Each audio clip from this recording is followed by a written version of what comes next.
Mi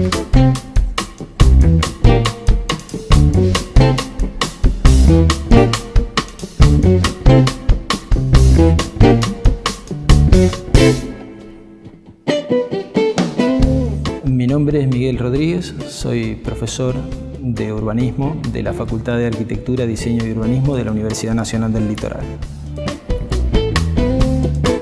Soy Andrés Bortagaray, soy presidente de la Fundación Furban y director del Instituto para la Ciudad en Movimiento para América Latina y profesor de urbanismo.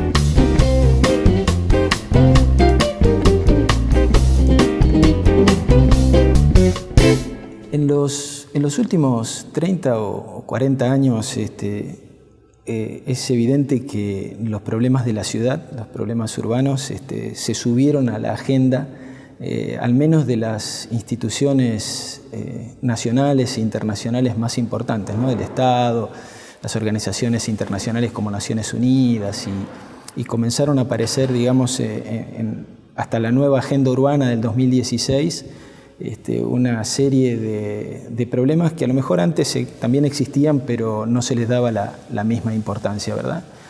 Y este proceso indudablemente acarrea un montón de complejidades y de exigencias para quienes trabajamos en esta disciplina, ¿no?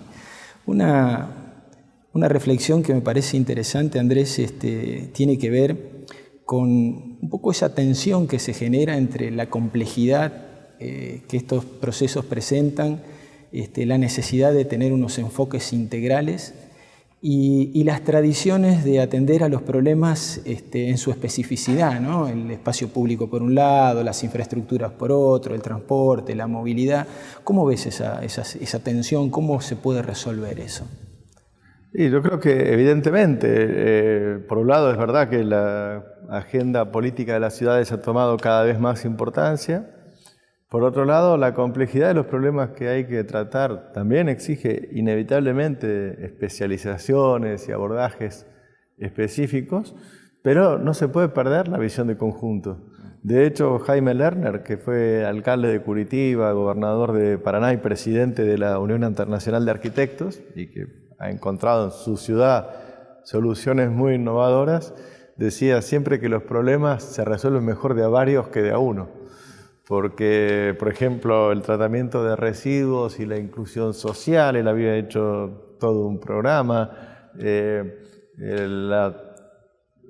los problemas del agua y el paisaje, poder abordarlos en forma conjunta no solamente es necesario, sino que aporta mejores soluciones. Por ejemplo, también hablábamos en materia de vivienda, a veces ha pasado en programas en México o en Chile que para buscar un terreno más barato dieron las viviendas a 40 kilómetros de la ciudad y tenían la vivienda pero no el acceso a las oportunidades de la ciudad que eran fundamentales. O sea, hay que abordarlo todo junto.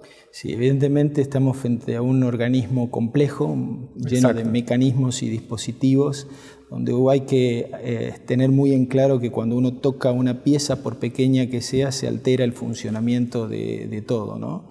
Es una exigencia muy grande, no solamente para quienes tenemos esta preocupación o esta tarea de trabajo en un campo determinado, en un campo de conocimiento, en un campo disciplinar, sino para todos los que tienen que abordar estos problemas, ¿no? Los equipos técnicos se constituyen cada vez de manera más heterogénea, más diversa, ¿verdad?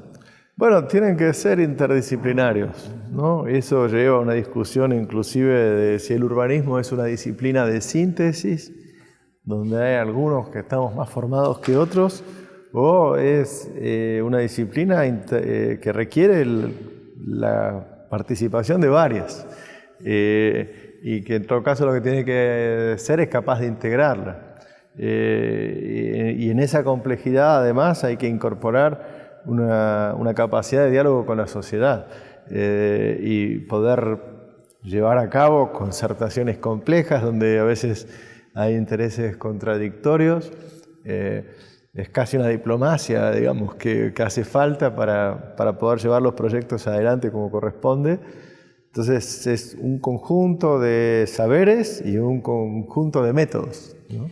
Sí, en eso tiene un rol importante la academia, ¿no? Yo creo que hemos ido cambiando un poco el foco de atención y más que en los resultados nos estamos preocupando, me parece que con mucha prudencia, en los procesos, más que en tratar de predecir cuál va a ser el resultado, sino facilitar procesos para que los resultados sean el producto de tareas conjuntas y respetuosas, ¿no? Entre saberes y demás. No, exacto, digamos, hay que conocerlos,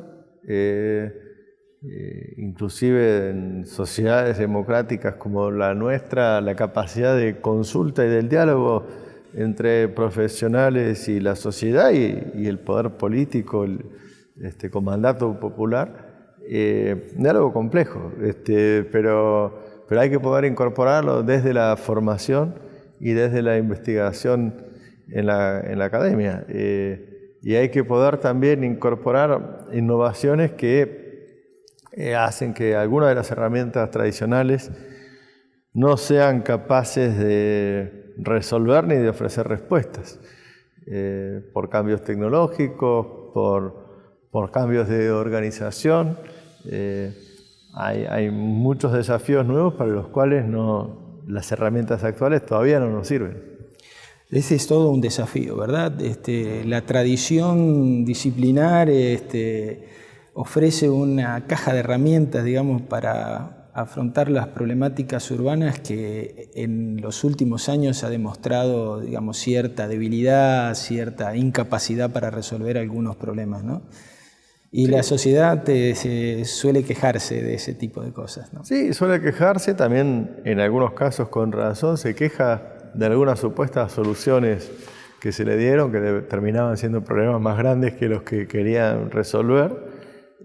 Así que el urbanismo yo creo que es un aprendizaje constante. De hecho, así como ha surgido cuando Cerdá acuñó el neologismo urbanismo, era también empezar a resolver los problemas de una sociedad industrial que planteaba desafíos frente a los cuales el conocimiento que existía no alcanzaba, había que desarrollar otro nuevo, y es algo que hay que hacer permanentemente, porque la sociedad va evolucionando y con lo que había de antes, de lo cual hay que aprender muchísimo y que hay muchísimas lecciones y muchísimo conocimiento, pero no alcanza, hay que siempre estar buscando algo nuevo.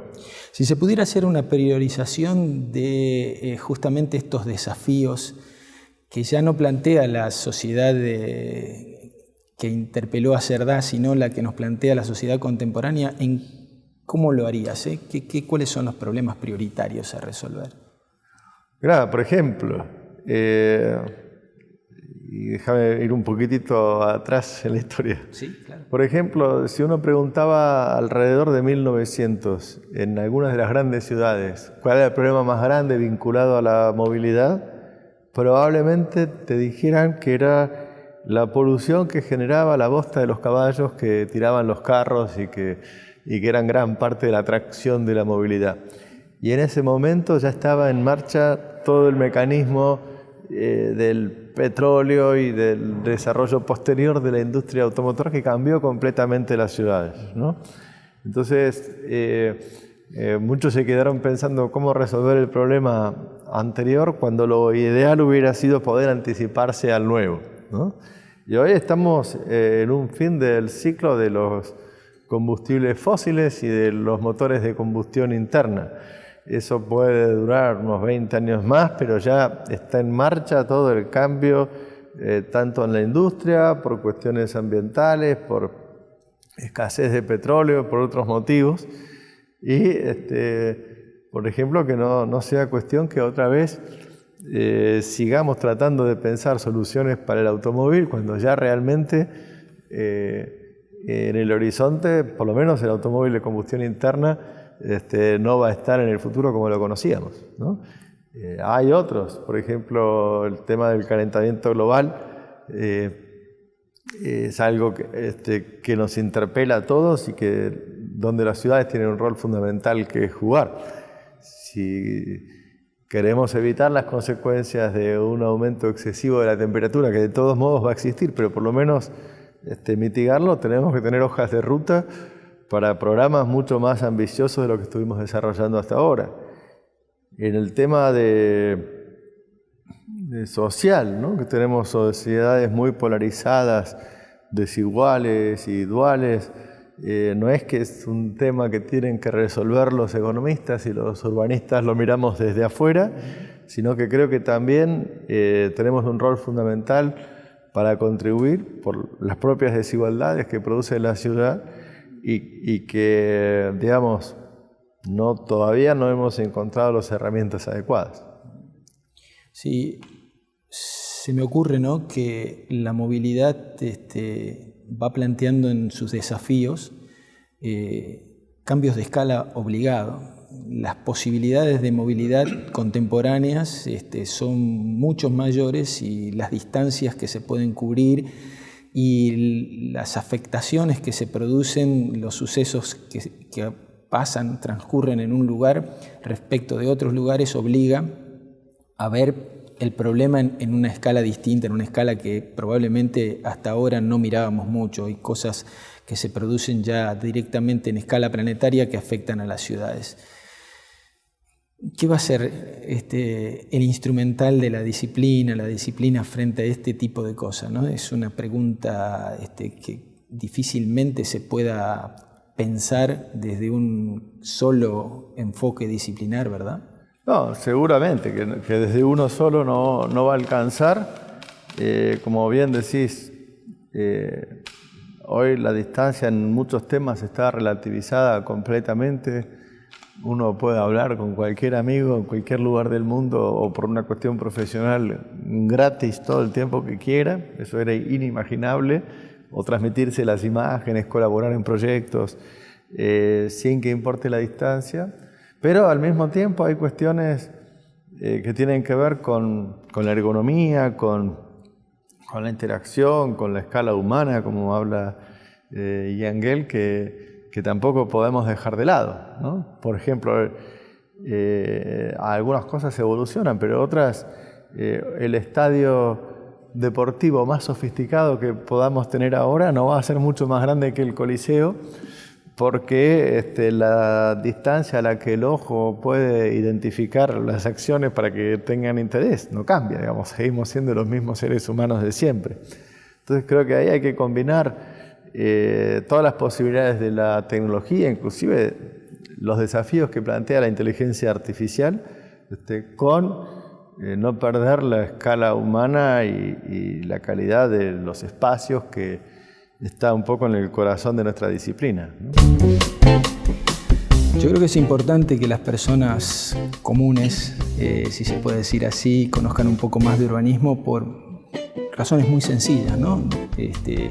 Más de la mitad de la población mundial vive en ciudades y en un país como el nuestro, más del 90% de las personas viven en ciudades. Con lo cual todo lo que pasa en las ciudades los afecta de manera cotidiana y en términos muy profundos e importantes en su vida.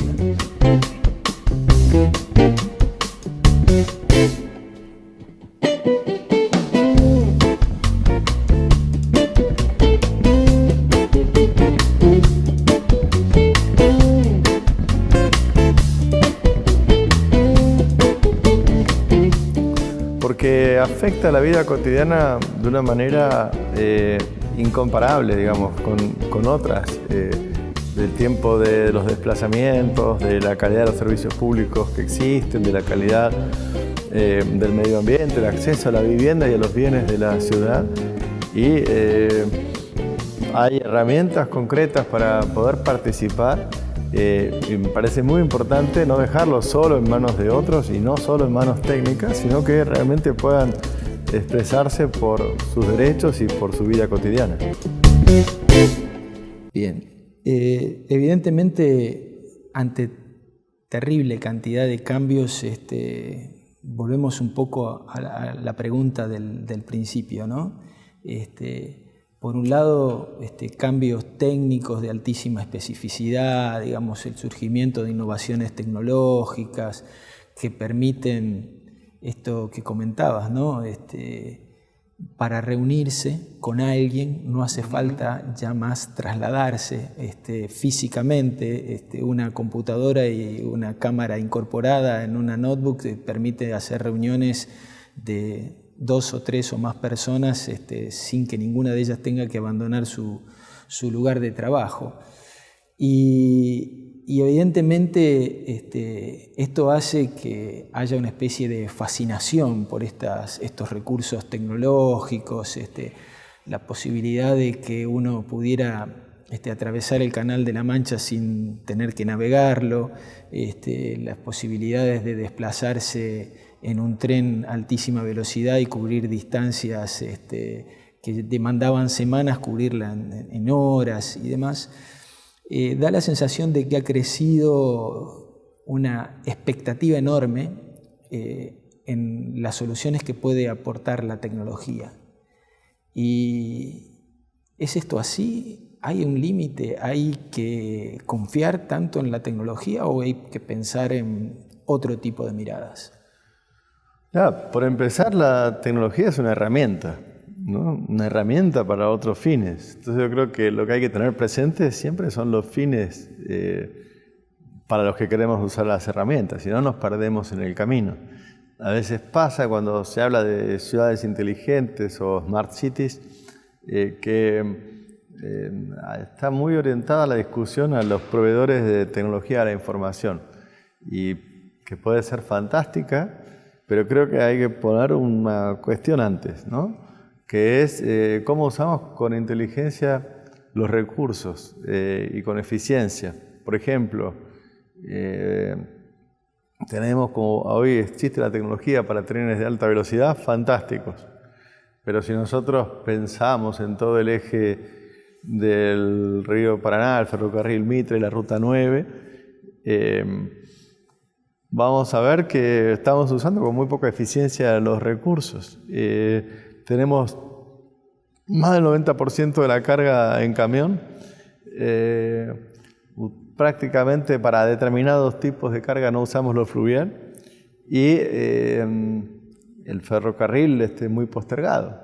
Y mientras que teníamos una tradición de ferrocarril muy desarrollada en este eje, y uno sabe que la carga en camión cuesta el doble que la carga en ferrocarril, que las características ambientales son completamente distintas y que para los pasajeros, digamos, el mismo tiempo está totalmente subutilizado, si tenemos que ir solamente en auto o en ómnibus como alternativa, ¿no?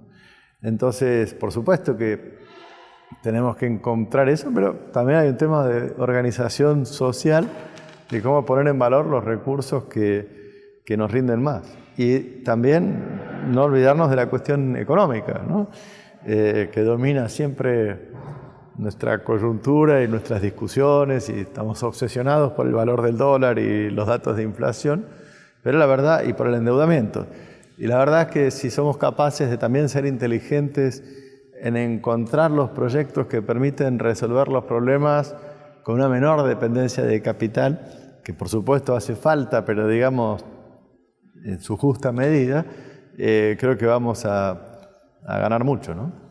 Sí, seguramente esa reflexión nos cabe y nos interesa y nos debería preocupar mucho, sobre todo porque todo este contexto que estamos describiendo, estas distintas situaciones, en Latinoamérica deberían tener algún tratamiento especial, ¿verdad? Digamos, en el universo de países subdesarrollados, pero particularmente Latinoamérica tiene características muy particulares, ¿no te parece?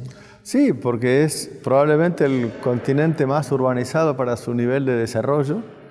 Tiene un dinamismo muy grande, tiene una cantidad de innovaciones como lo que llaman BRT o Bus Rapid Transit, que vino en Curitiba y después en otras ciudades, o encontrar en tecnología de deportes de invierno soluciones de transporte masivo como en Medellín, que después lo han tomado en muchas otras partes del mundo, pero al mismo tiempo tenemos también los niveles de desigualdad más altos, ¿no?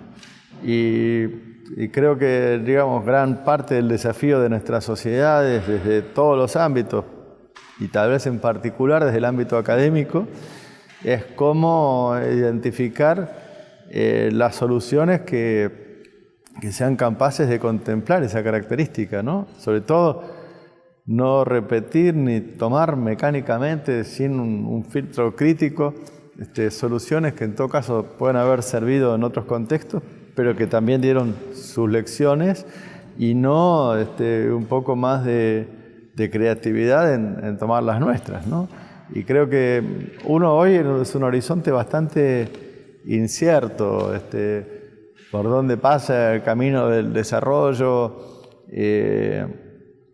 Hay muchas verdades que se creían intocables que han cambiado, pero una de las pocas cosas que creo que está clara es que la educación es fundamental para la economía del conocimiento, para los desafíos que vienen, y bueno, habrá que apostar con toda la fuerza a eso, ¿no? Sí, mencionabas las cuestiones vinculadas al desarrollo, los supuestos sobre las expectativas sobre el desarrollo. Latinoamérica ha demostrado, es más, la misma CEPAL ha reconocido que no siempre el desarrollo urbano está vinculado estrictamente al desarrollo económico, social, digamos, y eso creo que es un punto de referencia muy importante para comenzar a elaborar una mirada propia sobre los propios problemas para América Latina. ¿Te parece que deba existir una especie de agenda propia para los problemas urbanos en América Latina? Sí, pero sin por eso dejar de aprender de las innovaciones, de los fracasos y de las lecciones que hay en el resto del mundo, ¿no? Creo que no vamos a estar afuera de eso, pero sí que podamos tener en cuenta nuestro propio contexto. De hecho, hay contribuciones latinoamericanas a la agenda urbana muy importantes. La Constitución de Brasil, la Constitución de la Ciudad de México, en su momento la de Buenos Aires, la Ley de Áreas Metropolitanas de Santa Fe, y el hecho de que la reunión de Hábitat 3 se haya hecho en Quito, y antes fue el Foro Urbano Mundial en Medellín, creo que pone a América Latina en esa agenda. La cuestión es cómo aportarle realmente los resultados urbanos más globales y en las periferias de las ciudades otras soluciones. A mí me gusta hacer un símil con la literatura, con salvando las distancias, ¿no?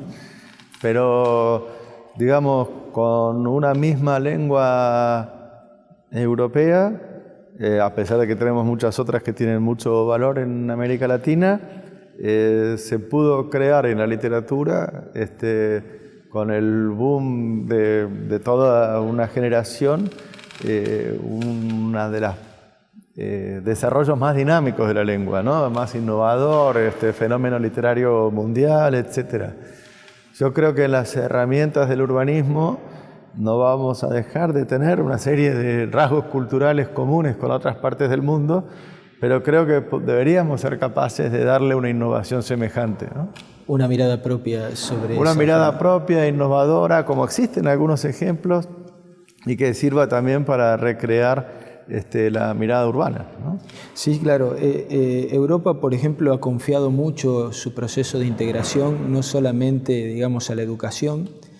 De hecho, muchos de los programas de la Unión Europea apuntaban a crear hasta una ciudadanía europea, cosa que en alguna medida los europeos fueron logrando, sino que en materia de infraestructura y sobre todo de infraestructura para la movilidad, Europa construyó gran parte de su integración a partir de una infraestructura de comunicación muy potente, sí, basada en trenes y demás.